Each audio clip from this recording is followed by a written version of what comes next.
जय हिंद बच्चों, हम आईयूपीएससी नेमिंग की क्लास को कवर कर रहे थे, जिसमें हमने आईयूपीएससी नेमिंग को 6 पार्ट में डिवाइड किया था। ठीक है, जिसमें से हमने 4 पार्ट को कवर कर लिया है, 2 पार्ट और बचे हैं, जिसमें से आज एक उपसहसंयोजक यौगिक है और दूसरा साइक्लिक कार्बनिक यौगिक का है। ठीक है, पहले हम क्या करते हैं, साइक्लिक वाला कवर करते हैं और उसके बाद हम उपसहसंयोजक यौगिक वाले को भी कवर कर लेंगे। तो स्टार्ट करते हैं, क्या है, साइक्लिक कार्बनिक यौगिकों के आईयूपीएसी नामकरण कैसे करते हैं करके। ठीक है, तो स्टार्ट करते हैं। सबसे पहले क्या है, एक ट्रायंगल जैसा बना दिया। ठीक है, इस ट्रायंगल का मतलब क्या होता है, इसके साइड पर एक कार्बन मौजूद होता है। ठीक है, तो इसका मतलब एक कार्बन यहाँ है, एक कार्बन यहाँ है, एक कार्बन यहाँ है। ठीक है, तो कितने कार्बन हो गए, 3। और 3 के लिए क्या लगाते हैं, प्रोप। लेकिन इससे पहले हमको क्या लगाना है, तो ये साइक्लो है, साइक्लिक है, तो इसके लिए एक वर्ड यूज करते हैं जिसका नाम है साइक्लो। तो इसको हम क्या लिखेंगे, साइक्लो।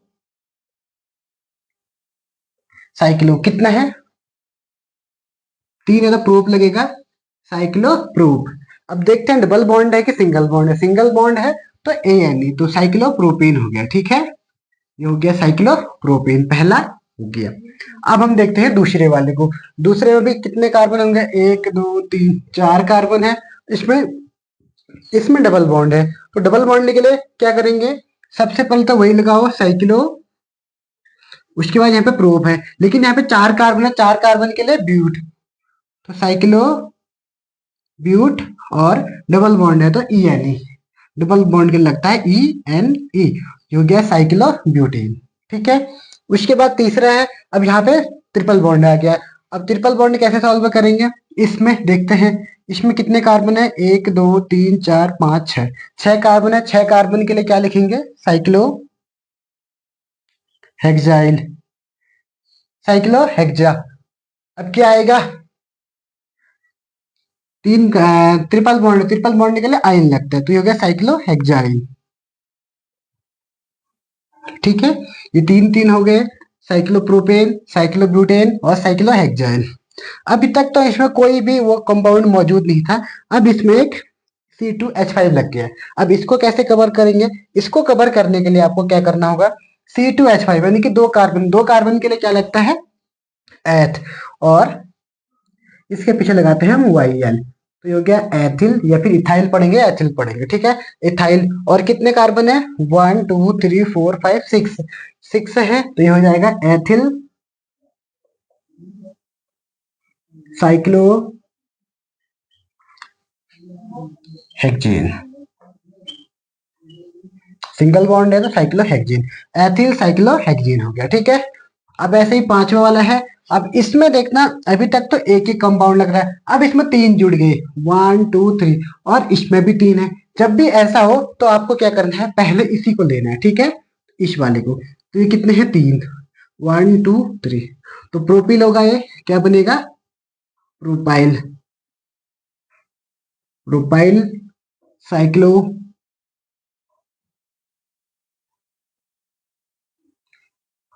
प्रोपेन, क्योंकि 1 2 3 3 कार्बन है, तो इसके लिए प्रोपीन आएगा। और ये प्रोपाइल किसका है, इसका 1 2 3, इसका प्रोपाइल हो गया, और ये साइक्लो हो गया यहाँ से। और ये प्रोपीन किसका आएगा, यहाँ पे प्रोपेन आएगा, क्योंकि सिंगल बॉन्ड है तो प्रोपेन। अब उसके बाद छठा है, अब इसमें ज्यादा कार्बन है, 1 2 3 4, और इसमें 3 है। अभी हमारा जो मेन चैन है कि वो किसको मानेंगे, हम इसको, ये अभी हमारे मेन चैन है। 1 2 3 4, इसमें 4 कार्बन है और यहाँ पे 3 ही कार्बन है, 1 2 3, इसमें 3 कार्बन, यहाँ 4 कार्बन। अभी हमारी जो मेन चैन होगी वो कौन सी होगी, ये ऊपर वाली। ठीक है, तो इसमें नंबरिंग करो। अब नंबरिंग कहाँ से करेंगे, जहां से साइक्लिक ग्रुप जुड़ा होगा, तो यहाँ से जुड़ा है 1 2 3 4, साइक्लिक ग्रुप जहां से नजदीक पड़ता है वहां से नंबरिंग करते हैं। ठीक है, तो यहाँ पे 2 पे लगा है, तो 2 2 पे क्या लगा है, ये साइक्लो प्रोपाइल। और ये क्या हो गया, 1 2 3 4, 4 पे क्या होता है, ब्यूट, और सिंगल बॉन्ड है तो एन, क्या हो जाएगा, 2 साइक्लोप्रोपाइल ब्यूटेन हो गया। ठीक है, उसके बाद ये सातवां वाला है, इसमें कैसे करेंगे नंबरिंग, इसमें एक बात का ध्यान रखना। ठीक है, जो 7वां और 8वां है, इसमें एक बात का ध्यान रखना है कि इसमें नंबरिंग कैसे करे करके। जहां पर भी दूसरा दो चीज जुड़े होंगे, जहां पर ही मतलब कार्बन जुड़ा होगा, ठीक है, एक यहाँ पर भी, तो जहां पर कार्बन जुड़ा होगा तो वहीं से नंबरिंग शुरू करते हैं। यहाँ पे 1 2 3 4 5 और 6, ठीक है। अब यहाँ से हमने नंबरिंग शुरू किया। अब 1 पे क्या लगा है, ये तो हमारा मैथिल है, ठीक है। अब नॉर्मली हम मैथिल बोलेंगे, लेकिन एक कार्बन यहाँ पर भी तो होगा, तो यहाँ पे दो कार्बन हो गए। अब दो कार्बन के लिए क्या लगाते हैं हम, एथ लगाते हैं, तो ये एथिल नहीं हो जाएगा। अब 1 पे लगा तो 1 लिखने की जरूरत ही नहीं है, 1 एथिल नहीं लिखो, खाली एथिल लिखो, ETHYL हो गया, ठीक है, एथिल। और मैथिल के पे लगा, फिर 1 2 3 पे लगा है मैथिल, 3 मैथिल हो गया। और क्या है, 1 एथिल, 1 लिखो ना लिखो कोई फर्क नहीं पड़ता, 1 एथिल 3 मैथिल, और फिर क्या है ये साइक्लो क्या है, हेक्सेन, सिंगल बॉन्ड है तो ANE, साइक्लोहेक्सेन। एथिल 1 एथिल बोलो, 1 एथिल 3 मैथिल साइक्लोहेक्सेन, ये इसका नाम हो गया, ठीक है। अब 8वां वाला है, इसमें क्या करेंगे, अब इसमें जहां पे दो मैथिल जुड़े होंगे तो वहां से नंबरिंग शुरू करेंगे, ठीक है। यहाँ पे दो जुड़े तो 1 2 3 4 5 6, ठीक है। और 2 नंबर पे ब्रोमो जुड़ा है। अब इन दोनों से क्या पहले इसको लिखेंगे या फिर पहले इसको लिखेंगे। इसको लिखने से पहले मैंने पहले भी आपको बताया है, इसमें लिखने से पहले आपको क्या करना है, ABCD अल्फाबेट के हिसाब से पहले क्या आएगा। अब ब्रोमो, ब्रोमो दूसरे नंबर पे आ जाता है B, तो इसके मतलब हम क्या से शुरू करेंगे, B से। तो ब्रोमो कहाँ पे लगा है, 2 पे, तो ये बन जाएगा 2 ब्रोमो, 2 पे क्या लगा है, ब्रोमो। और 1,1, 2 पे क्या लगा, 1,1 पे लगा है, 2 है तो डाई, क्या है, मैथिल। 1,2 ब्रोमो, 1,1 डाई मैथिल, और पूरा क्या है, साइक्लो हेक्सेन, ठीक है, ये भी हो गया। अब एक बचा है सिंगल।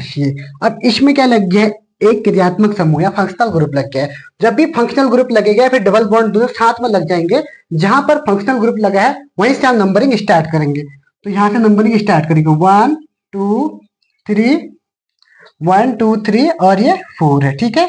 तो यहां से शुरू करने के लिए आपको क्या करना है, 1 2 3, ये 4 हो गया है, और इस 4 में आपको शुरू करना है, ठीक है, यहाँ से। तो ये बन जाएगा हमारा क्या, तो 4 पे क्या लगा है, साइक्लो, तो 4 पे लगा है साइक्लो, 4 साइक्लो हेक्सेन है, 4 साइक्लो हेक्सेन बन गया। और उसके बाद डबल बॉन्ड कहाँ पे लगा है, तो यहाँ पे 3 पे डबल बॉन्ड है, तो 3 1 2 3 4, 4 है तो 3 पे लगा है पहले ब्यूट, फिर है 3 पे क्या लगा है, डबल बॉन्ड है तो इन लिखेंगे, खाली इन। और फिर यहाँ पे क्या है, फर्स्ट पे ओइक एसिड, तो यहाँ पे लिखेंगे फर्स्ट पे ओइक एसिड, ओइक एसिड, ठीक है। तो एक बार अच्छे से कवर करो, 4 साइक्लोहेक्सेन ब्यूट 3 इन 1 पे ओइक एसिड, ठीक है। हमने साइक्लिक कार्बनिक यौगिकों के IUPAC नेमिंग को कवर किया। अब हम उप सहसंयोजक यौगिकों के IUPAC नाम को कवर करेंगे, ठीक है। तो स्टार्ट करते हैं, उप सहसंयोजक यौगिकों का IUPAC नाम, ठीक है। ऐसे यौगिकों को हम क्या बोलते हैं, उप सहसंयोजक यौगिक। अब इनका नामकरण कैसे करते हैं वो हम देखते हैं। सबसे पहले कुछ बेसिक चीजें हैं उसके बारे में हम देख लेते हैं। जो बाहर का होता है इसको बोलते हैं हम आयन, ये क्या होता है, आयन, ठीक है। और ये होता है मेन केंद्रीय धातु परमाणु, इसको बोलते हैं केंद्रीय धातु परमाणु, केंद्रीय धातु परमाणु। और जो कोष्टक में लास्ट में दिखेगा इसको हम क्या बोलेंगे, लिगैंड, लिगैंड हो गया, ठीक है। अब इसका नामकरण के लिए हमें सबसे पहले क्या लिखना पड़ता है, तो इसका नामकरण का जो क्रम होगा, सबसे पहले हम आयन लिखेंगे, आयन के बाद, ठीक है, आयन के बाद हम केंद्रीय धातु परमाणु नहीं, पहले लिगैंड लिखेंगे, फिर लिगैंड, और लिगैंड के बाद हम क्या लिखेंगे, केंद्रीय धातु परमाणु,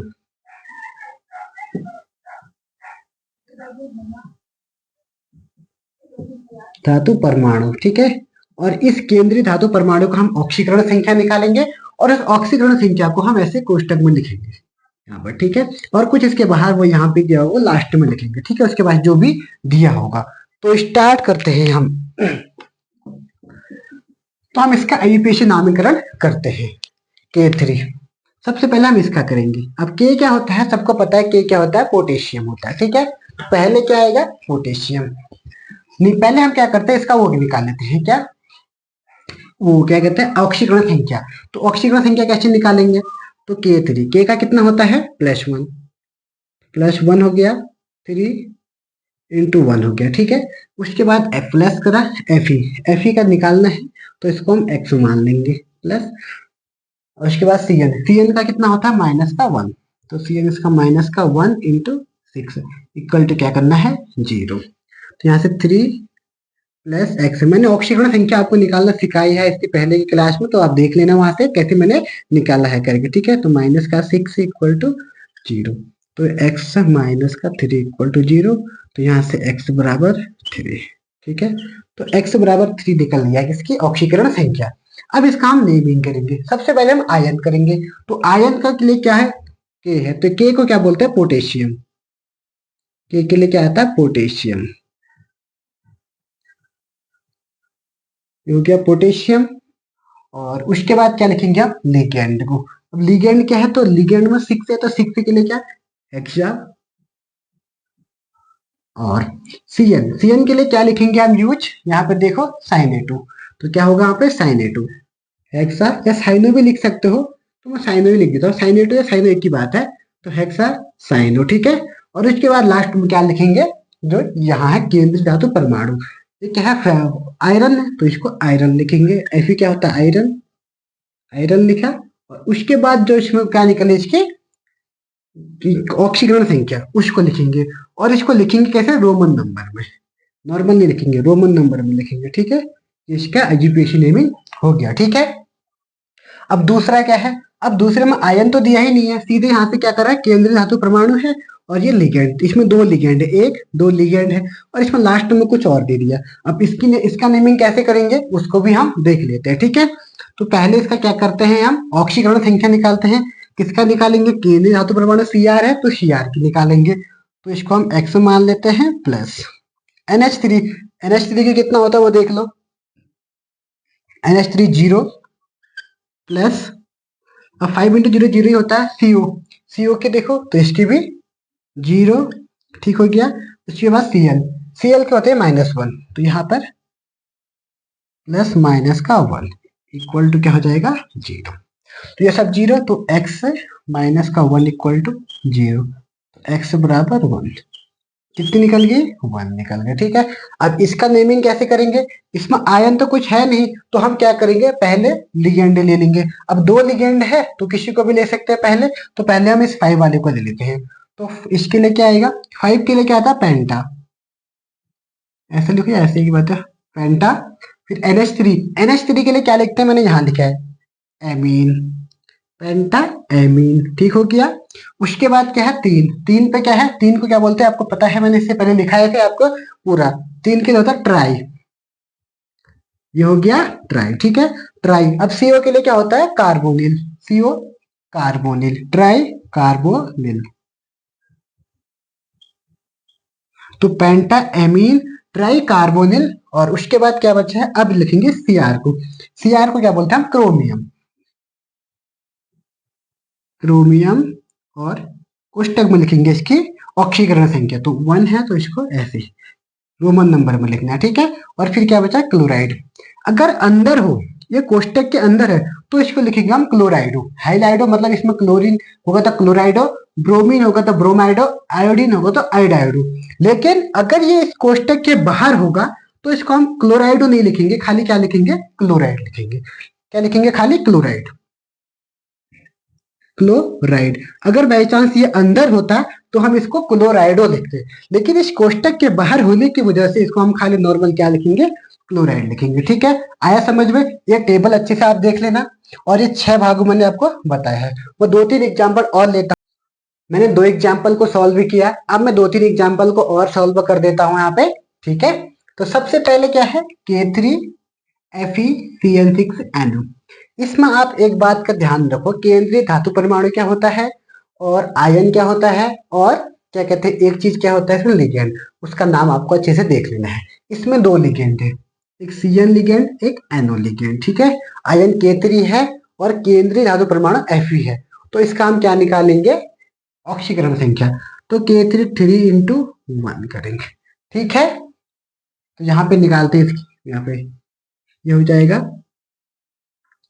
इंटू 3 × 1, ठीक है। प्लस Fe निकालना है तो x प्लस CN का -1 इंटू 6 और NO का कितना होता है यहाँ से देखना है, NO का 0 प्लस 0 इक्वल टू क्या होगा 0।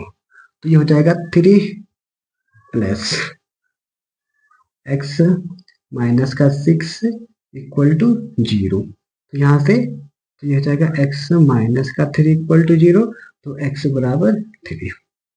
तो यहाँ से इसकी जो ऑक्सीकरण संख्या है वो 3 निकल गई है। तो इसका हम नेमिंग कैसे करते हैं आप वो देखते हैं। सबसे पहले हम क्या लिखेंगे, आयन को। तो आयन क्या है, पोटेशियम, तो यहाँ पे लिखेंगे पोटेशियम, पोटेशियम। उसके बाद क्या लिखते हैं, लिगेंड। तो लिगेंड पहले इसको लिख लेते हैं, हेक्सा साइनो, साइनो है तो साइनो, साइनेटो भी लिख सकते हो, आपको जो मर्जी, मैं साइनो लिख दे रहा हूँ शॉर्ट में। तो हेक्सा साइनो, ठीक है।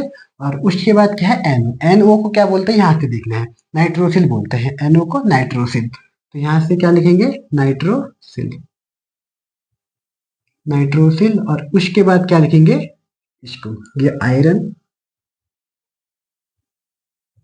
और ये कितना है परमाणु क्रम, ये ऑक्सीकरण संख्या 3, तो इसको 3 लिखेंगे, ठीक है। आया समझ में कैसे निकाला करके मैंने, तो ऐसे ही आप इसको भी बताऊंगा, ठीक है।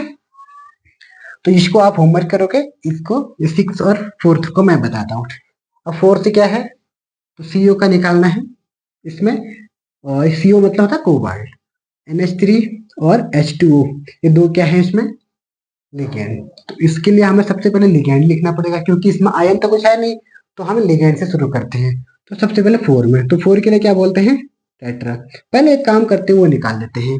क्या निकालते हैं, ऑक्सीकरण संख्या। तो CO की निकालनी है, तो CO को हम x मान लेंगे, प्लस NH3।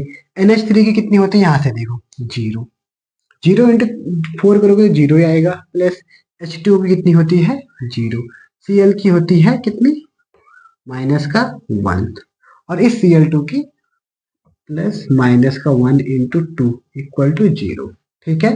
तो यहाँ से x, ये -1 और ये -2 इक्वल टू 0, तो x -3 इक्वल टू 0, तो x बराबर 3, तो इसका कितनी निकल गई 3, ठीक है। अब इसको कैसे लिखेंगे, तो सबसे पहले टेट्रा, ये 4 के लिए टेट्रा, NH3 के लिए एमीन, H2 को बोलते हैं एक्वा, यहाँ पे लिखा होगा, ठीक है, H2O एक्वा, एक्वा। और फिर Cl के लिए, Cl के लिए अगर अंदर है तो क्लोराइड हो, तो अंदर के लिए क्लोराइड, अगर बाहर होता तो क्लोराइड, ठीक है, क्लोराइड। उसके बाद हम लिखेंगे CO को, कोबाल्ट, तो क्या हो गया कोबाल्ट, और वो कितना है 3। और फिर लास्ट में लिखेंगे इस क्लोराइड को, तो इसको क्या लिखेंगे, खाली क्लोराइड, इसमें क्लोराइड नहीं आएगा, खाली क्लोराइड। आए समझ में कैसे किया करके मैंने, तो ये आपके लिए होमवर्क है, इसको आप करना, कमेंट में इसका आंसर बताना, ठीक है। इसको मैं कर देता हूँ 6 वाले को। तो इसमें क्या है, CO के लिए निकालना है, एक लिगेंड, दो लिगेंड। तो सबसे पहले लिगेंड के लिए करेंगे, तो यहाँ पे 2 है, तो शुरू करते हैं। तो CO की पहले ऑक्सीकरण संख्या निकालते हैं इसकी, तो x plus Cl2 -1 into 2 plus En की कितनी होती है, यहाँ से देखो En लिखा है इसमें मैंने, बिल्कुल लिखा होगा 0, 0 और प्लस Cl की होती है -1 इक्वल टू 0। तो x -2 -1 इक्वल टू 0, तो x -3 इक्वल टू 0, तो x बराबर यहाँ से 3, क्या निकल गया, x का 3 निकल गया। तो इसका नेमिंग करने के लिए, तो 2 है, 2 के लिए क्या आता है, डाई, डाई अंदर है तो क्लोराइडो, डाई क्लोराइडो, ठीक है। अब En के लिए क्या लिखते हैं, En को लिखते हैं हम एथिलीन डाई एमीन। तो En के लिखेंगे ethylene diamine, ethylene diamine हो गया, ठीक है। फिर सीओ के लिए लिखेंगे कोबाल्ट, और इसकी ऑक्सीकरण संख्या निकली 3, हमेशा रोमन नंबर में लिखा जाएगा, ठीक है। और फिर क्या बचा सीएल, और सीएल का मतलब होता है क्लोराइड, बाहर है तो खाली क्लोराइड, क्लोराइड, ठीक है। आया अच्छे से समझ में कैसे मैंने किया सॉल्व करके। ये 5वीं वाले को आपके लिए होमवर्क है, आप ट्राई करना और आंसर मेरे को कमेंट में बताना, ठीक है। तो आज के लिए इतना ही, फिर मिलेंगे नेक्स्ट क्लास में, तब तक के लिए जय हिंद, जय उत्तराखंड।